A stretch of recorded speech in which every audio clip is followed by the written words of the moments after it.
The world is going crazy day by day. Every day, the world is more crazier. I highly recommend to stay at home and not to have encounters with people. No, I'm joking. This is not a recommendation. This is just an observation. Really, the world is going crazy. You see it in all aspects of the way. It's really increasing every day. And what comes naturally with this chaotic state is fear. Why would a person feel fear? Because you feel you have no control. What's going to happen? And am I going to live? Am I going to die? Is going to be a war? What's going to be with money? So the beginning is chaos. The next effect is that people are affected by that they feel helpless. And that brings them into fear, from uncertainty and so forth. And especially because people come to the point that they understand that they have no control. And when a person feels that they have no control, then the way down is very, very easy. More than that, usually a person that in a situation like now will have fear, it's a person that also believes that things happen by themselves, that there are coincidences. We have a strong foundation in the teachings of the Torah that there's no such thing as a coincidence. Nothing happened by chance. It's everything by the hands of Hashem. And we spoke about it in the last class when I told you mikre, coincidence, is the same letter as Hashem rakam, Hashem made it. There's no coincidence. Everything is predestined. Everything is supervised and observed by the Master of the universe. And that is a strong foundation in our teaching, that everything is bidei shamayim, in the hands of the Master of the universe. Now, when a person lives with a feeling that something's going to happen, and I'm talking right now on the current situation, but this is not excluding any situation. When a person lives with the feeling that something is going to happen, the imagination is taking him to places that only the imagination can take. But when a person lives his life with the feeling that something might happen, and it can be now in a war, my house will get bombed, chas v'shalom, I'll get killed, or let's not talk about the war right now. A person can drive in a car and, oh my God, somebody can hit me. And let me just give you one example out of many. But when a person is constantly with these feelings that something might happen, then hers, the imagination goes wild. Thinking of things, people in our days are imagining them fighting with terrorists in their house and jumping on grenades and looking, maybe I'm going to have to run through the field. No, I'm not joking. Because why are you imagining it? Because that's what you saw. If you wouldn't see any of the videos of what was going on in the last month and a half, you wouldn't imagine anything. You couldn't imagine that. If I would come and tell you terrorists infiltrated into Israel and massacred people left, you say, I can't even imagine something. Can you imagine what happened? You can't imagine. You needed the reality to bring you ideas for your imagination. Because you didn't sit at home and imagine how something like this can happen. And again, I'm focusing on the war right now, but this applies to every situation in your life. So right now, people saw a lot of videos, and their imagination has a lot of information. And if I'm afraid that something is going to happen, all day long I will have the imagination in my mind how chas v'shalom terrorists are in the streets, the house is completely blown up, and all sorts of issues. This is called dimyonot shav, false imagination. 99.9% of the thought process and the scenes, let's call it, in your mind is dimyonot shav. And again, dimayon is an imagination. I'm telling you already that 99% of what's going on in your mind is dimyonot shav. Will never happen, cannot happen, And why are you even thinking of that? All day long we're thinking, what if, and if I did, and if I said, and if I went, and if I did, right? That's how all spirit. What if I, and if, and what if, and Dimyonot shav. Okay? Remember the term. False imagination. The imagination is a force, it's called, in Hebrew, koach parua. A power that is wild. Why? Because it takes a person to places. I can close my mind now and I can be wherever I want and do whatever I want. Like I told you before, 99% is false. I'm going to say now that 9,000% it's not going to happen. Most people live b'dimayon. You live in some imagination. That's the reality. They live in some imaginations. Tomorrow I'll marry him. In 2 years I'll be a billionaire. Oh, I love that car. When I have money, I'll buy that. Oh, really? You are so certain you're going to have the money to buy the car that you like. That's very nice to dream. And if it's giving you inspiration, good. But 99.9% of what you imagine in your mind will never happen. Stop with the imaginations. Especially that the imagination is a wild force that can take you anywhere. In extremes that when I hear people sometimes talk, you're living in an imagination. You have to land and live in reality. Now, when would the imagination go out of control? When I don't have control. When I don't have control, my imagination will go out of control. I am refraining from giving you too many examples. A, because I don't want to waste all our class time on that. B, you need to understand that without my example, how most of your thoughts, and I'll call it now an imagination, it's a false imagination. The who's and the what ifs and the why.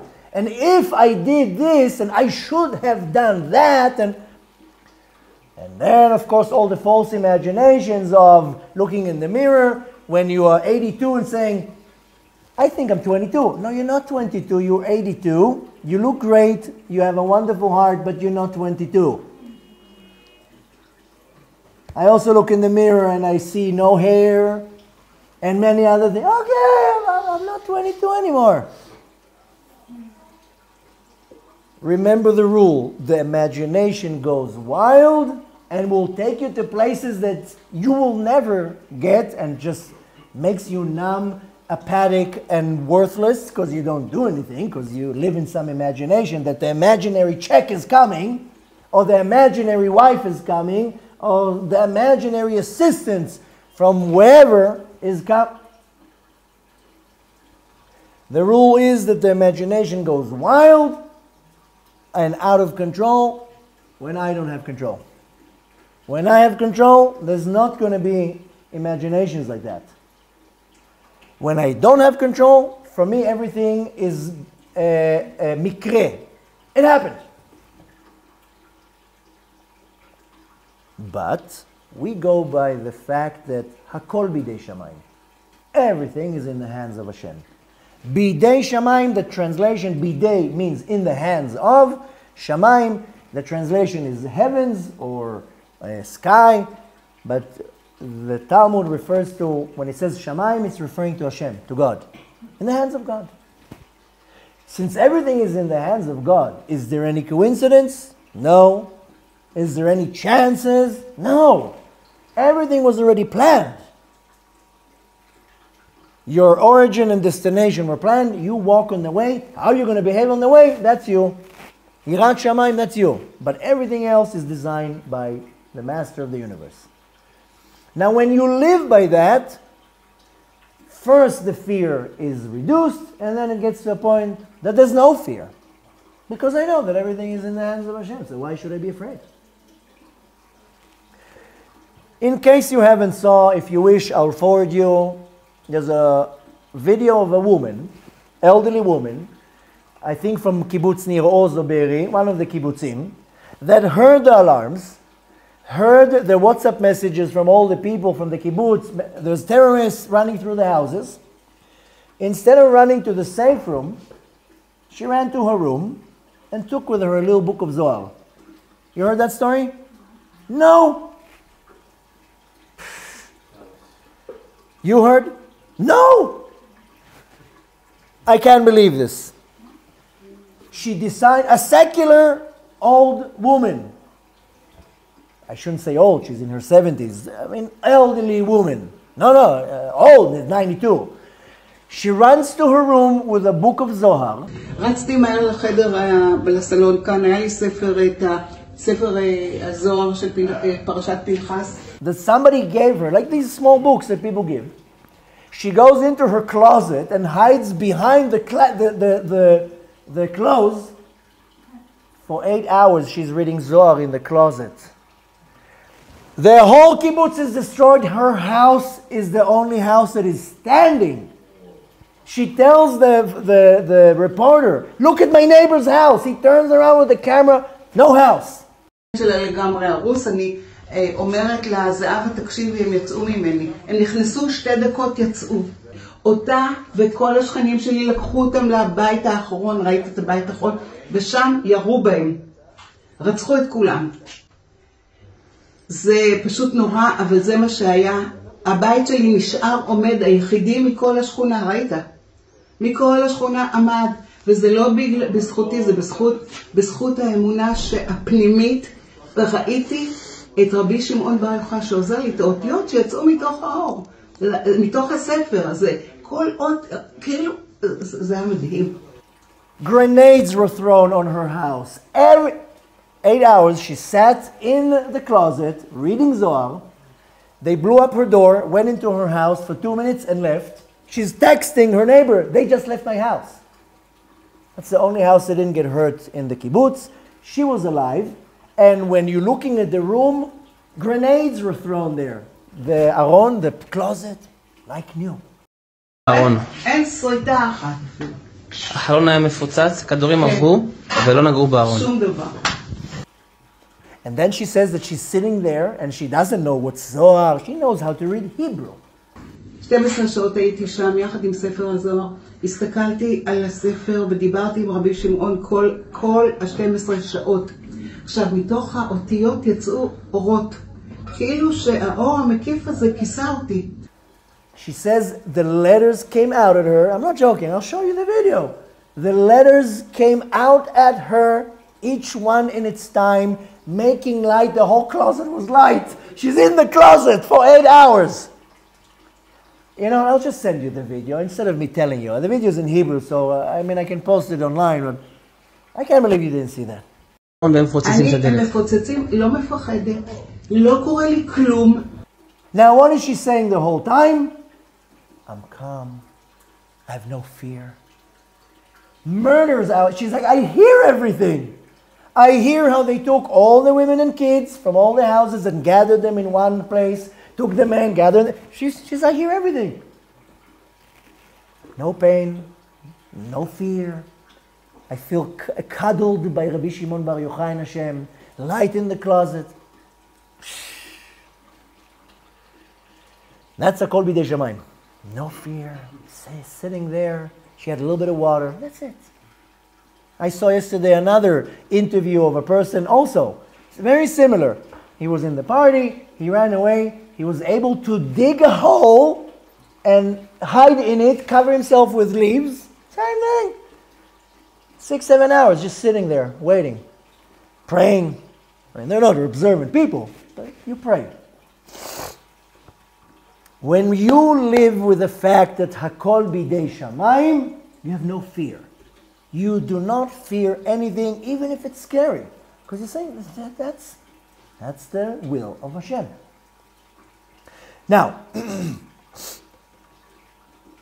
to emphasize what I'm talking about, I'll tell you a quick story. And it's a real story. There was once a rabbi who had diabetes. The number one cause for amputating limbs is diabetes. And in most of the cases, the limbs don't need to be amputated. This rabbi had diabetes. They told him they have to cut off the leg. They put him to sleep, and they make a mistake, they cut the wrong leg. So what they do, stupid doctors, cut the other leg. The guy wakes up, and the son is crying and telling him, don't ask, Dad, they did such a mistake. They cut both legs off. The father, who was a rabbi, tells his son, you sound like a heretic. They made a mistake? The doctors made a mistake? That's Hashem's will. Hashem wanted them to do that. They didn't make any mistake. That's a very high level of Akol Bidei Shamayim. He didn't say the doctors made a mistake, but that was the will of Hashem. You have to do the minimum of effort. It's called hishtadlut. I tell you, don't do the minimum, do the maximum. Not I. I don't say anything. Like I told you dozens of times. I read from a book and I tell it to you. Chovat HaLevavot, many others tells you, you have to give the most. Your hishtadlut has to be with effort. I mean, you have to do something. If there's alarm, run to the safe room. Whatever it is. In anything in life, you have to do hishtadlut, means effort. But you have to understand that at the end of the day, everything is in the hands of Hashem and not in my hands.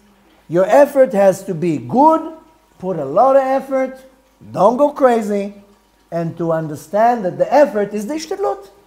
That the Kadosh Baruch Hu will say, okay, you did something. But as I'm doing my effort, I have to do it with the back of my mind.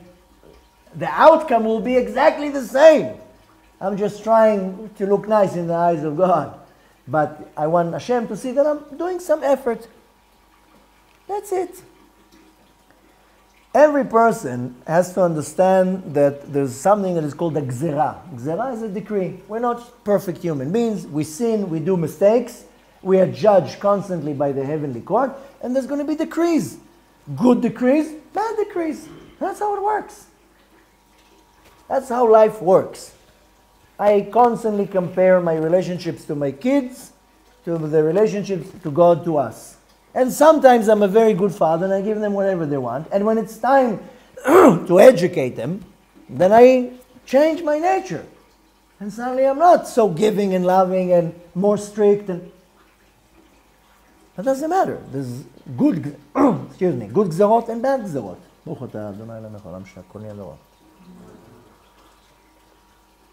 Saying in other words, sometimes you have to accept the gzerah.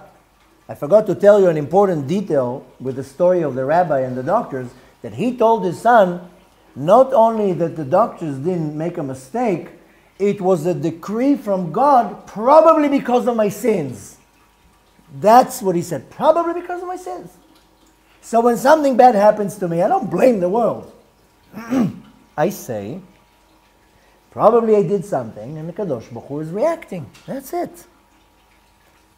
Now, when you have this type of attitude, that everything is in the hands of Hashem, I will do my part, I will do my effort, the rest will be decided by the Master of the universe, what is this attitude going to birth? Because everything that you do births something. And if you do an action that you know for a fact will not birth anything, then don't do it. Why do it? Why do something that there's not going to be any type of new reality positive from it? If it's negative, and so much more so. When I carry this attitude, what it will birth, first of all, I have to understand that taking the attitude of Akol Bidei Shamayim, what it will birth is the bitachon, the trust that there is something here, there's somebody here, good, and I'm in his hands. I'm taken care of. Try to jump into the minds of the severely wounded people that were found thrown everywhere. Okay? I saw a video of an Israeli officer, young girl, she looks like 19, in one of the bases where terrorists infiltrated, killed dozens of people, And in the war room, where is the most secure room, it's a vault. Really, it's a vault where they're sitting there. The terrorists had to blow up 4 steel doors. That's how much you have to go in. It took them an hour and a half to blow everything up to go into the war room. And I hear the testimonial of this girl who says, we hear all the bombings, there's recordings, there's cameras. It was a very beautiful documentary because it showed 2 stories at the same time. The story of this girl, and what's so special because she was shot 12 times and she's alive. 12 times. Everybody, of course, else is dead. She was shot 12 times. Simultaneously, they're showing in the documentary the 3 different soldiers who are reserve soldiers, probably in my age, that are all in special units, heard the news, jumped in a car with their pistols, not with machine guns, and went to the south, and you see their dash cam. Wow, not what they're showing you on the news.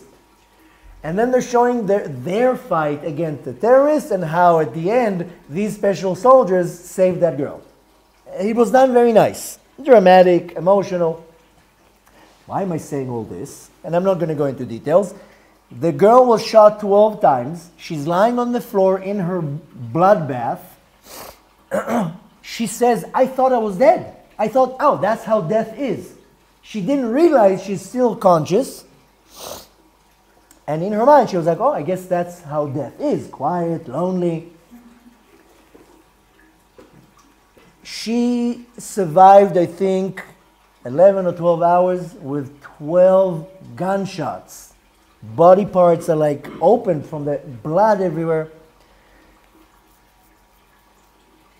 When the special unit officer came in, he picked her up. He says we could barely pick her up because the body's like, I don't want to get too graphic. But nevertheless, she said that once she was saved by these 2 soldiers, she had the word in Hebrew is hakala. The word in English for hakala, relief. But it's not really a relief, because hakala comes from the word kal. It becomes easy and lightweight. She was saying how she got to a point from being afraid to her life, scared of the terrorists that were walking in and out all the time from fear, and suddenly this relief that she's in good hands. And the officer kept telling her, don't worry, you'll make it, you'll make it. She kept giving him her phone, telling him, call my parents, tell my parents I love them. And he says, no, he pushed him on, you'll make it, you'll make it. She made it. 2 days of intense surgery, 12 bullets, and she made it. She's alive, she's walking, talking, which shows you, kol bidei shamayim. 20 people, 1 bullet was enough to kill them. 1 person, 12 bullets didn't kill. Is that a coincidence? Is that a mistake? It's only the hands of Hashem. Why did I tell you this story? Because she said at some point the fear changed to a feeling of, I'm in good hands. I'm in good hands. Once she was in the ambulance, once she was in the ICU, she was like, I'm in good hands. When you apply the attitude that I told you, what will it birth? The level of bitachon, of trust that I'm in good hands. There's somebody here. They're here. You know what was the salvation of all these people that I've been hearing, the dozens and dozens of testimonials and videos? The common denominator, that they were all waiting eagerly for the help to come. Where is the help? Where is the help? We are educated in this life that something happens, you call for help, police comes, ambulance comes, fire department. They were in a reality that nobody comes. Where's the help? That's the question. Where is the army? Where is the help? Where is the backup? Nothing was coming. When you know help is on the way, you calm down. You might not remember, but a few years ago, when it was my second son, Bar Mitzvah, Moshe, we went to Yerushalayim. And we spent the night before in a hotel, so we can wake up early in the morning and go and pray Shacharit in the Kotel. And I don't know how, what, or why, it doesn't matter. We got stuck in the elevator of the hotel. My wife, myself, and 7 kids, which the youngest was, I don't know, a year and a half. And the elevator, all 9 of us are like this, because there was only 2 floors. We're literally standing like this, squashed to each other, for 52 minutes. That looked like 520 minutes, or 52 days. Like my younger kids were making fun, and the small kids and my wife were panicking. No air. We were all sweating. You know, fog on the mirror from all of us breathing into a very small, condensed room with no air. It was, one might say, scary. But then we called the help, somebody, where you are, don't worry, fire department is on the way. Once, I can only talk for myself. Once I knew that there was a communication with the outside world, and they're telling me, relax, the fire department is on the way. The calming down system calmed me down. Okay, so help is on the way. Either the help is going to come in 10 minutes, or maybe the help is going to come in 20, 30 minutes when I'm completely sweat or without air or without conscious. But the help is on the way. That gave me the power to calm everybody down. Relax. Yeah, the minute looked like an hour. Knowing there's help coming on the way, now once we heard them, everything calmed down because we heard them jiggling with the door. When you live with the attitude that everything is bidei shamayim, you know there's who to trust. You know that you're in good hands. You know that help is on the way.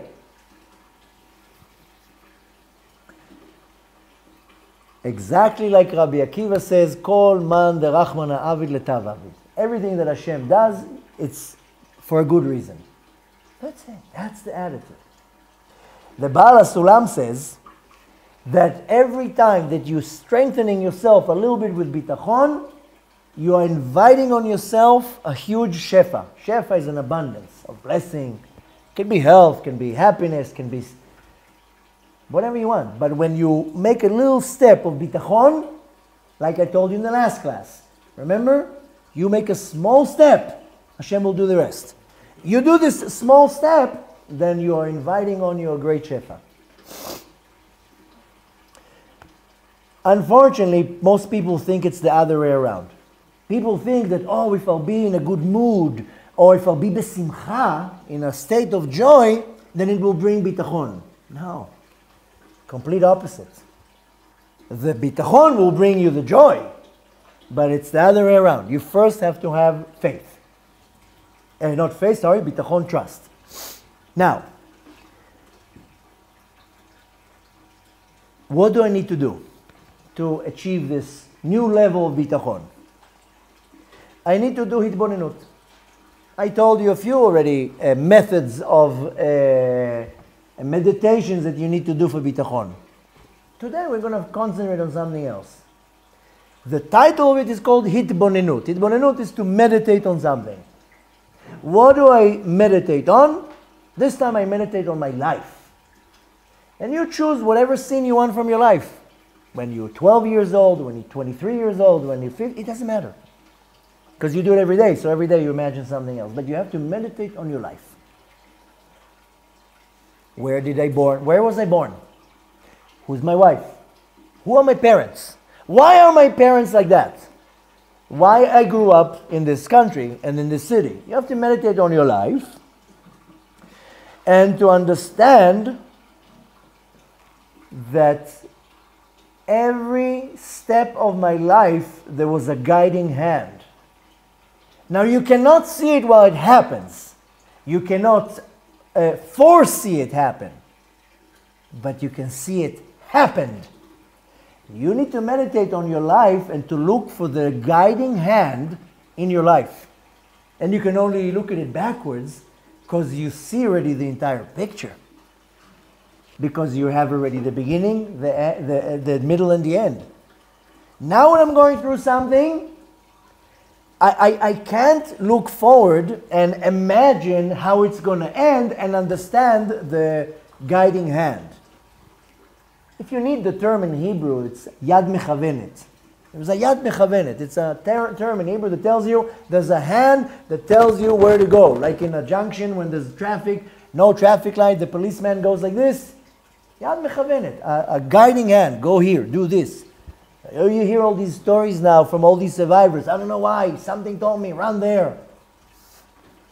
There's a yad mechavenet. You come to the bank, it's closed. Oh my God, but I need money. And you freak out. There's a yad mechavenet. Why was the door closed? To make you go somewhere else. You have to meditate on your life, find a scene, and locate the guiding hand and see, oh, I see why it happened. I met a man, I told you once the Montana story. Some of you know it, when I was stuck in Montana for 3 days. I'm not going to repeat it, it's online, you can go and look at it. But I met a man there who was a convert in his 60s, I think, who lives in Montana. Now, what are the chances that a Gentile farmer from Montana will find God and the Torah? So the quick story was that he told me that he traveled in Europe, drove on an Autobahn in Germany where there's no speed limit, and he missed the exit. And he got furious because every exit is a few dozen kilometers from the next one. And he got angry and upset and cursing, and he made a U-turn, and by the time he came back, exactly if he would get off the exit, there was a massive car crash with a few cars and a truck, a lot of dead people, and he saw that and understood that the guiding hand made him miss the exit and saved him from a horrible death, and that made him understand that there's a guiding hand. He didn't even say God, a guiding hand. And that caused him to look for the source, and he found Hashem, converted, and now he lives his life happily in Montana. There's a yad mechavenet in everything. Everything that you do, every encounter, there's a guiding hand that kind of pushes you. You might notice it, you might notice it. You get upset many times that you are in a rush to the bank, to some city office or something, and you come a minute, oh, I missed it in 1 minute. And you are furious. Yad mechavenet. Today wasn't a good day for you to go in there for some reason. Tomorrow when you come will be better because the other clerk will be there that is nicer. I'm just shooting some random example for you to understand that you need to meditate on your life and find the guiding hand. And I'll give you some help with that. You ask yourself, where was I born? To who I was born? Who is my family? Why is my wife like that? Why did God decide that I would live here? And then you find a scenario and you start analyzing and you're looking for the guiding hand. Because in everything there's a guiding hand. And when you find the guiding hand, you're done with your session. Do that daily for 5 minutes. By default, by understanding and seeing with your own understanding how life, God took you from this stop to that stop. You missed the train, you went on the bus, you went to this city, not to that city. You booked this hotel, you end up in that hotel.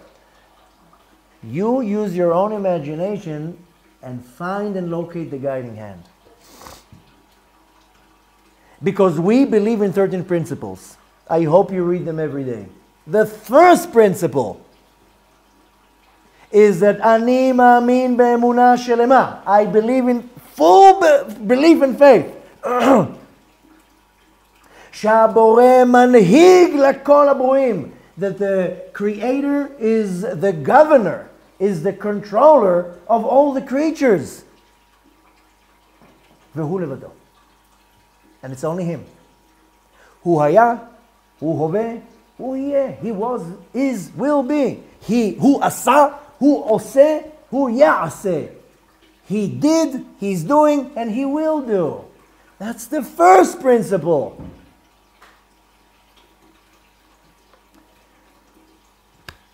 So, we have to understand, and Hashem is now highlighting it to us.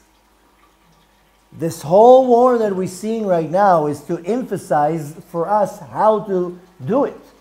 If you're looking at the dozens of the survival stories of the people who survived and do not come to the conclusion that there's a yad mechavenet, there's a guiding hand here, and still believe that there's a fate or chance, you didn't get nothing. I can tell you that thousands get it. I see dozens and unbelievable amount of reports of people who saw, got it, and now they have a little yarmulke on their head. Or they start putting tefillin, or Shabbat. I'm not talking about the left-wing radical activists that want to wipe Gaza now. 6 weeks ago you were hugging the Palestinians. Now, no, let them wipe them out. Not that I'm telling Hashem what to do, I'm just saying that you have to see with your own eyes how people came out of, I don't even have the word. In Hebrew it's called tofet. Horror! People dead everywhere, and one person is somehow alive. Kol bidei shamayim. Now let's not go to that extreme. I don't want to be on the floor with 12 bullets in me, alive, to find out that there's a miracle. I'm not waiting for that. I know the Kadosh Baruch Hu runs the world. I don't need 12 bullets in my body and survive that to say there's a creator to the world. Rule number 1, limit what you watch because you're feeding your imagination. What you watch is material for your imagination to magnify that times 100. You see one dead body in a video, your imagination will show you 100 dead bodies. Stop watching what you don't need to watch. If you want to get informed better in audio than video, I mean, listen, it depends on you. If you have a strong mind, strong heart, strong soul, watch. But you take a daily break where you sit with yourself and you meditate on your life to find the route of the guiding hand. And to picture for you the scene, I have young kids, Baruch Hashem, and in our day of age, you need to do your hishtadlut, right? So my kids all have phones with tracking device. So I can track all my kids through the tracking device and see live where they are. That's, I think it's a normal thing for a parent to do. It's not going into their privacy, invading their privacy. First of all, they're kids. I need to know where my kids are. Many survivors from the party and other encounters in this war were able to be saved because a loved one, a family member, was able to track them through an application. The father was able to track the car or the child, go there and save. Why am I saying that? Not to tell you that I'm spying on my kids. I worry about my kids. But when I go to the website where I see the tracking, it has like a blue line of where they went. So if I'm looking at my boy, whoop, school, back. So I see where he went to school from. So I see the entire route, okay? So if I come and tell him something and he questions that or doubts that, I can tell him, yeah, but I saw you went here and then you went here and then you went here. Why did you go here? You were supposed to go straight here. I'm just painting a scenario. I don't interrogate my kids. Why am I telling you that? Because when you open the map of this application, it shows you the blue line where the phone went. And that's, by the way, how they found half the bodies. Most of the bodies that they couldn't find is because the phone. They saw where the phone went. So Yimach Shimam, these terrorists took a lot of the phones. But the ones who didn't take, many of the bodies were found because of the phone. I mean, the police, the army, they don't need the application that I have. They go into your phone and they find you in a second, even if the phone is off, by the way. The phone is beeping a pulse all the time, with or without a battery. So it works for good when you need to find bodies, and it works for bad when you need to hide. But why am I saying that? Because the same way that on the map is tracking my route, that's what you need to do now in your hitbonenut, to track. Let me track my steps. When you lose something, you're like, okay, first I walked in, then I went to the kitchen, and you backtrack your steps. You relate with what I'm saying? So backtrack the steps of a certain encounter in your life, and you will find the Yad HaMechavenet. I understand why the store was closed. I understand why that person gave me now the loan that I needed. I understand why this happens. It was Hashem. And I know it sounds like a cliche, but sometimes a person has a minor accident, the wheel blows up, and he says, that saved me probably from a worst accident. I know it sounds like a cliche, but that's the reality. That there's a guiding hand that tells you, go there. Go there right now. And in the event that we just saw 6 weeks ago, you hear from people that some people, their intuition, let's say, told them to go this way and they got killed, and some went this way and that's what saved them. Saying in other words, Hakol bidei shamayim. Hakol bidei shamayim. Where are you going to run? How? Who? When? You just need to understand that you have who to trust. You have somebody to lean on. You are in very, very, very good hands. And to quote the Baal HaSulam, when you build this vessel of bitachon, that's how you get your blessings. That's how you get your shefa of happiness and health and success. And whatever has to happen, it will happen.